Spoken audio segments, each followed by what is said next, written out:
am I here with today? Mohammed Bingati, And for those that don't know, what industry did you decide to pursue a career in? real estate. How long have you been in the business for? 16 years, 17. And what are you doing in real estate? Property developer. We're the guys behind the first Bugatti residences in the world, the first Mercedes-Benz residences in the world, and the first Jacob & Co. residences in the world. What was the most amount of money that you've made in a single year? I would say almost $5 billion. $5 billion. But how did you scale out to a multi-billion-dollar business? Master the art of sales and marketing. Sales and marketing. It's everything. Yeah, so you got to focus on having a solid sales team, a solid marketing strategy, and then I would say equally as important is focus on your product. Make sure that you develop your product to speak for itself. What's a hack for marketing that you could give to a business owner right now? I mean, I could tell you the strategy I followed. So I always wanted to be omnipresent. So that's what you want through marketing. You want omnipresence. You want to be everywhere at every time and be known by everyone. And the way I did that with not so much resources in the beginning was to make the product market itself. How did I do that? I built this very specific architectural DNA or language that was used consistently across all the buildings. So in a sense, the buildings were the billboards. I didn't pay money for billboards. People would look at the building, realize the architecture, and know this is a Bingati product, let's say. And that's how the marketing started from day one without spending any money on the marketing. So it was more that the product itself spoke for itself. And you see this in the car industry, for example. If you look at a Bugatti, you can tell it's a Bugatti without being told it's a Bugatti.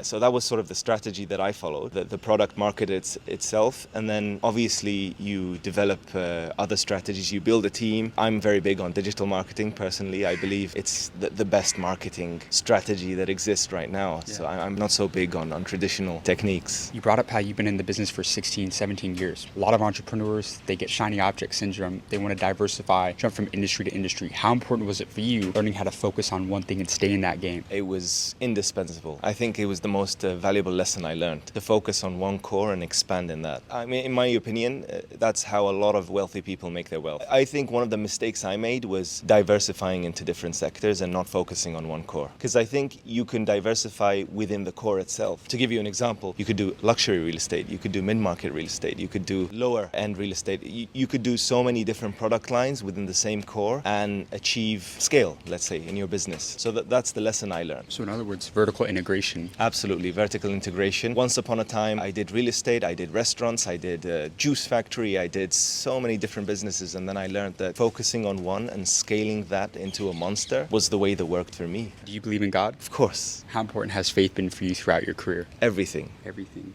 I've seen miracles in my life. I believe it was all from God. Actually, yeah. 100%.